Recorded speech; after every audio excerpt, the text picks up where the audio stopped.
Hello there. Hi. Hello. The Samurai by Shusaku Endo. Published in Japanese in 1980, and then the English translation in 1982 with the assistance of the translator Van C. Gesell. Thank you, Van. The Samurai is a wonderful adventure, political, and theological novel about obscure rural samurai who is working in a marsh. These are the lands that his family and his tribe have been given, and he is the local samurai. He's the leader of this little enclave of peasants, is what they are. The local lord, I get a bit confused between the emperor is the king of Japan, and then there are the local daimyo, and it all gets a little bit confusing, the Japanese political hierarchy.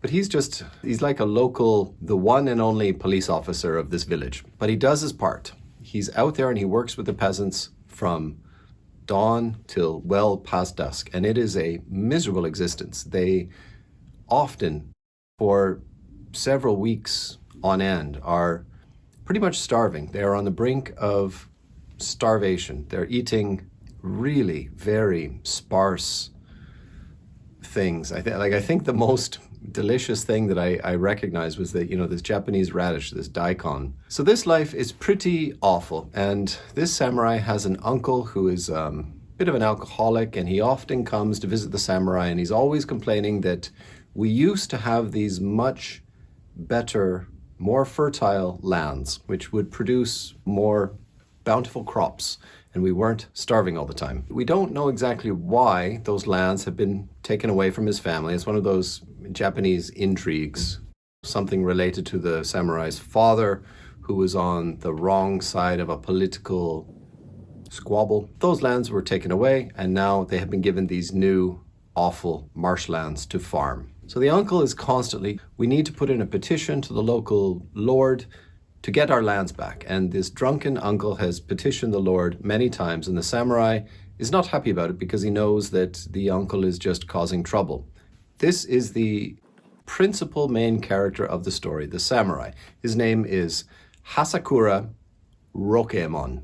The other principal character in the story is a Franciscan monk or priest whose name is Velasquez. Velasquez is a fervent missionary. With the fire of God burning in his chest, feels that it is his religious duty to bring the Catholic religion to the heathenistic Japanese nation. However, we sense that this missionary, Velasquez, is a little bit too passionate in his desire to bring the word of God to the Japanese, because he is waging his own little political war against the Jesuits.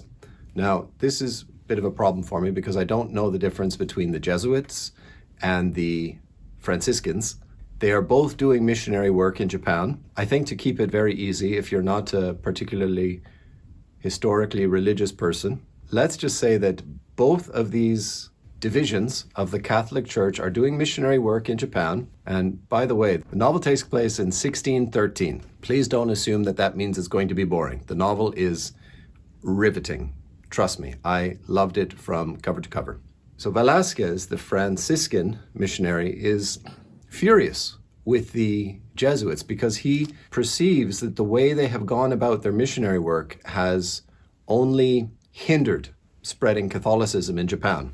First of all, the Japanese government does not want to have this foreign religion coming into Japan and causing confusion among the population. They want to keep a firm distance from the rest of the world. They want Japan to be a Japanese country without any foreign influences disturbing the population. They want to maintain a purity of their own culture. These missionaries come in, they were allowed in, but they were kept a very careful eye upon. And the Jesuits bought some land for farming. And the Japanese government said, no, we don't like this. These foreigners have bought land and they're going to start their own little breakaway republic. And we won't accept this. And so Catholicism is mostly outlawed. Foreign priests are tolerated, mainly as translators, but they are not allowed to spread the word. They are not allowed to proselytize. The Japanese government would like to open up a trade route with Nueva España, what we call Mexico today. Now, they do not know how to get there, and they do not have ships that are capable of traveling that distance, but they will learn. They will learn from the foreign visitors. They will have this mighty vessel built. They will have these Spanish or Portuguese sailors to sail the vessel along with some Japanese sailors, and they will be sending a small squadron of Japanese traders to go to Nueva España to see if they can convince the local government to open a sanctioned trade agreement between the two countries. And our samurai, Hasakura, his mission, he has been given some letters from his local Japanese lord inviting the government of Nueva España. It will be in our mutual best interest to open this trade agreement between our two mighty nations. Now, this samurai, I think we all have some ideas about the samurai's code of honor, that if the lord asks a samurai to do something, saying no is out of the question. Even to fail in this mission, even if this mission is completely hopeless, failure means the traditional Japanese form of harikiri. And Hasakura is a proper samurai. He hates the prospect of leaving his tiny little marshland and his wife and his son, and even the local peasants. Although it is a hard, horrible life, it is his life. He is accustomed to it. He is familiar with the planting, the harvesting, the chopping of the wood. He's familiar with the bearing the snow on his face and the weeks of very little to eat. It's hard, but it is something he is not happy about giving up to go traveling to some foreign country he's never heard of. But he will. His lord has asked him to go. Velasquez is his translator, and Velasquez is his guide in this mission. And this is where a lot of the conflict, all of the conflict, comes from. That Velasquez has this fiery passion to convert people to Catholicism. Obsessed with this idea. He cannot see anything else. And the samurai is given some advice before he makes this journey. Rokuomon, this journey will not be an easy one, but you must carry out your mission to the best of your ability. It was the idea of Lord Ishida and me to select you as one of our envoys, in part because of the lands in Kurokawa. These are the lands that were taken away from his family. If you perform your function as an envoy well, after your return, the Council of Elders may reconsider their position. But do not mention this to your uncle, the drunken uncle who's always sending petitions. The samurai listened deferentially. His heart swelled with gratitude for Lord Shiraishi's kindness, and he felt an impulse to press his hands upon the ground and bow his head in thankfulness. In the land of the foreigners, Lord Shiraishi added abruptly, the ways of life will probably be very different from those here in Japan. You must not cling to Japanese customs. If they stand in the way of your mission, if that which is white in Japan is black in the foreign lands, consider it black. Even if you remain unconvinced in your heart, you must wear a look of acquiescence on your face. His words puzzled the samurai. That is what he was told from his lord. That was the attitude he had to adopt to go about his mission. Traveling from Japan to Nueva España, it takes several months, and it is hardships upon hardships. This incredible boat journey, probably, even though this ship is probably quite tiny by today's standards, and it would have been tossed like a little ball in a storm. And it really is. They lose several of their sailors just, washed overboard in these massive storms. They finally get to Nueva España, to Mexico. I believe they land in Acapulco. And he's never seen the desert, this sprawling, endless landscape of desert and cactus. And, some of the descriptive passages where they are traveling on foot, a few of them on horseback, but many of them on foot. You can feel the hardship of what it might have been like, just days upon days of blistering sunshine and nothing but desert. All of the Japanese are Buddhists. Velasquez wants to convert them. His mission in life as a missionary is to convert people to Catholicism. And so he tells all of the merchants, the traders, and the vendors, he says, when you get to Nueva España, people probably won't want to trade with you because they know that you're foreign, of course, but also that you're not a Christian. The traders and the merchants, they have a little huddle, and they come back to the priest and they say, well, if we all converted to your strange religion, do you think people would do business with us? And the priest Velasquez has no compunctions. And he says, yeah, absolutely. If you convert to the religion that I want to convert you to, people will trade with you readily. And so all the Japanese merchants convert to Catholicism. Every single person knows that it is not a real, heartfelt, spiritual conversion. They are just doing it to make money. Velasquez knows it.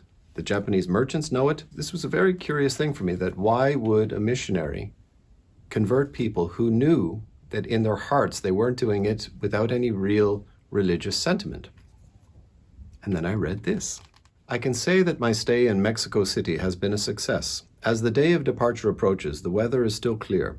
I recite Mass at the monastery and give communion to the newly baptized Japanese merchants. They have most definitely become Christians for the sake of profit. But whatever their motives, they have come into contact with God. Those who have encountered God cannot flee his presence. So there it is. This Velasquez, this Franciscan missionary, realizes their true motives. He's not stupid, of course, but that is his concept of Christianity, that it is never a baptism in name only.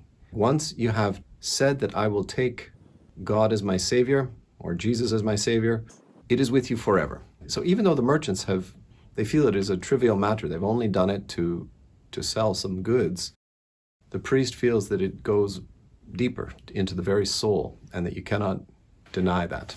Do you sense where things are headed? In Nueva España, they cannot authorize a trade agreement between Japan and Mexico. They are forced to travel to España because there they will be able to officially get the trade agreement. And on this further torturous journey, the priest continues to work on the samurai, telling him that if he converts to Christianity, this will probably cement the trade agreements between the two nations, because the Spanish people will not fail to be awed that a samurai has become Christian. Samurai doesn't want to. He very reasonably says it would be a shame on all of the generations of my family before me. All of those Japanese progenitors would be looking at me converting to this foreign religion that is completely alien to us. And the whole history of my lineage would look at me as a failure to have converted to this religion. It is such an anathema to his way of life. He cannot convert. Now, when they go to España, they have some further trouble, is that the high politicos in Spain, they look at these samurai and they're like, well, these don't look like proper foreign envoys. I mean, they look like a bunch of dirty peasants, which they are. They've traveled all the way across the world, and the people have just never seen anything like them before. So totally foreign. It's the first Japanese people who've ever been seen in Spain. But, the Spanish government just says, no, well, we just don't think we can recognize their authority to open this trade agreement between the two countries. I mean, they just don't like the look of the Japanese. And this is where the priest continues to work on Hasakur, saying, if you were to convert, it would go a long way. Ultimately, they have to make the trip to Rome, to the Vatican, to see if they can get an audience with the Pope himself. And the samurai's mission is to deliver this letter from his lord to whoever it is he needs to deliver it to authorize this trade agreement. That is his mission, and to fail is unthinkable. And I think I should stop telling you there what happens. This novel is so full of this tension between the priest. The priest is quite a fanatic, and the samurai is a character to break your heart because he's a complete stoic. All he wants to do is to fulfill his duty as a good samurai, to do what he's been told to do, and to not return with failure, to return and say that the mission was a success.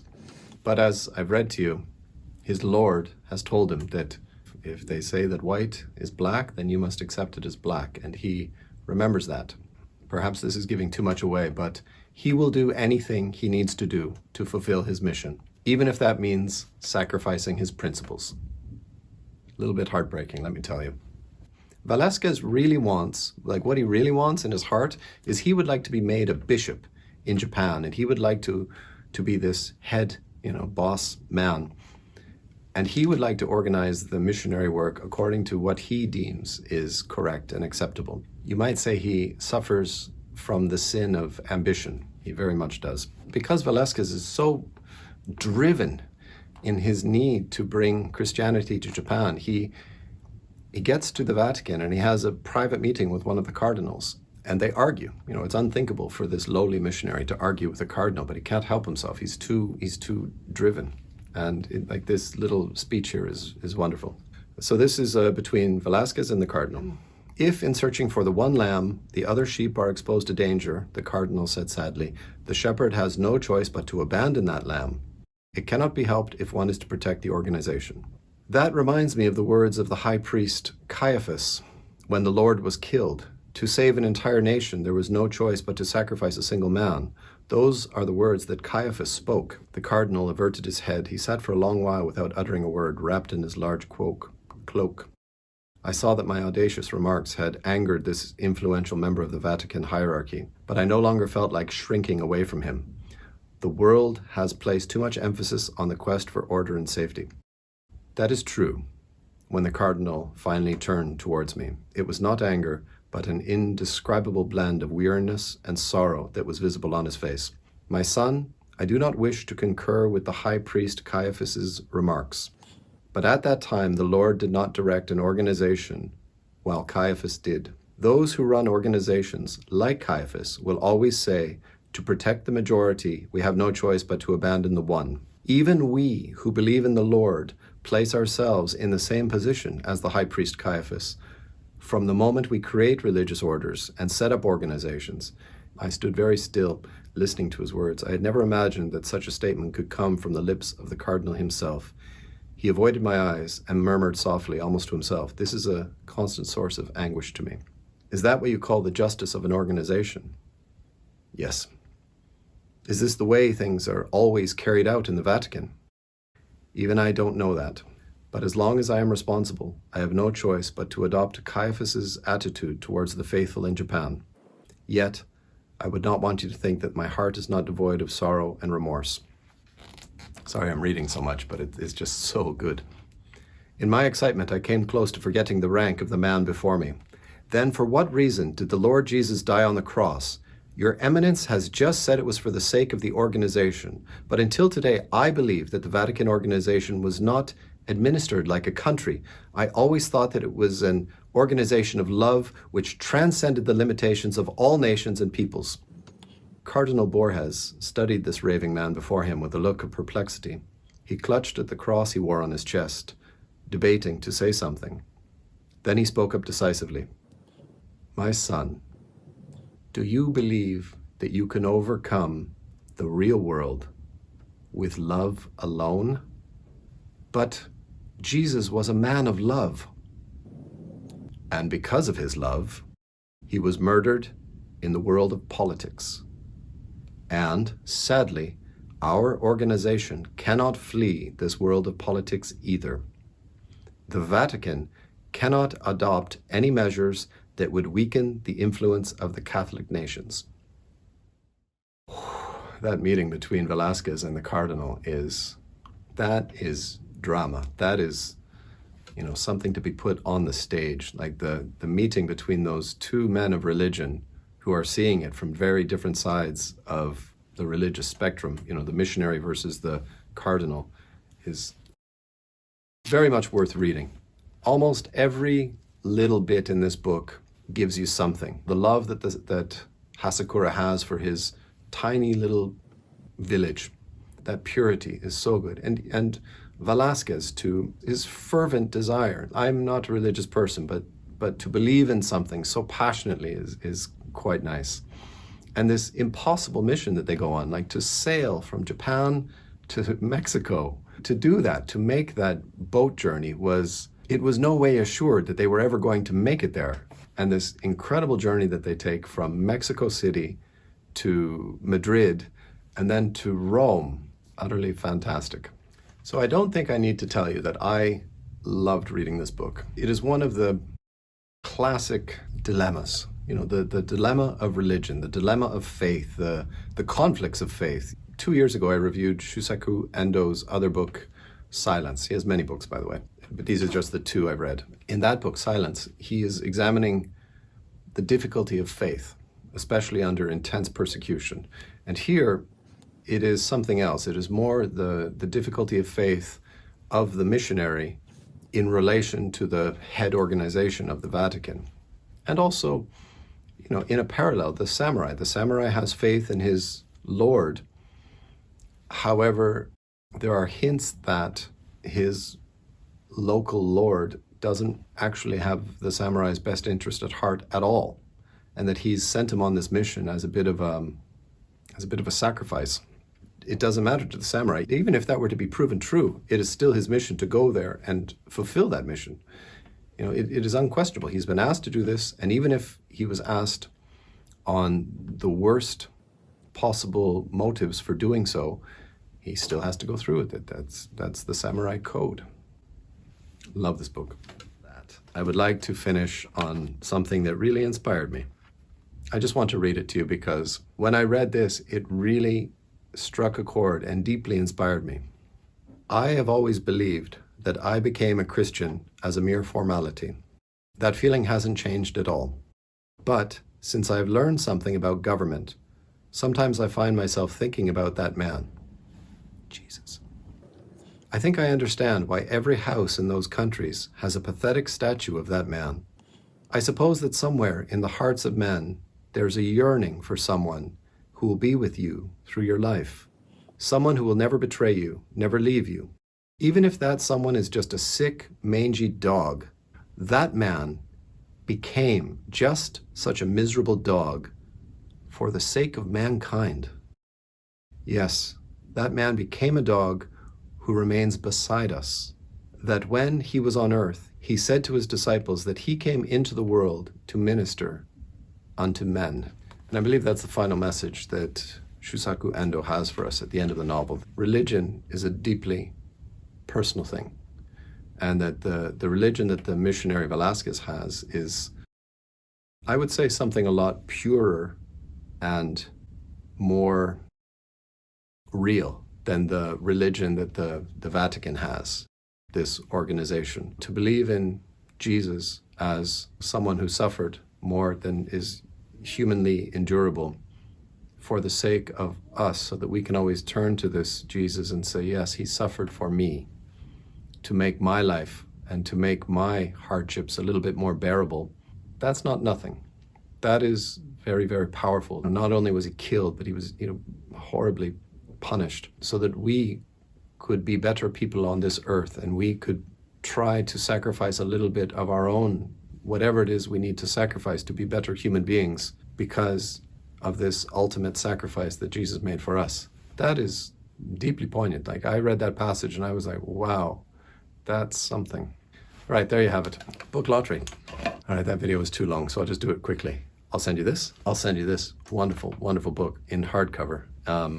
I'm really sad to part with this book, but if you support me on Patreon for $5 a month, every time I make a video, I do a book lottery where I have my magazine and I will send you the book that I have reviewed. I hope you will enjoy the book, even half as much as I did. All right, a new supporter on Patreon. Hello, Mike. Mike, you are the winner this week. Congratulations, Mike. I don't know Mike very well. He just joined me on Patreon a couple of weeks ago, and he sent me an email, and I sent him an email. I just know that he lives in America. Hello, Mike. Mike, would you please write to me at grantlovesbooks@gmail.com, and I will send you this. All right, everybody, that's enough for today. I think the video is way too long. Have a great day.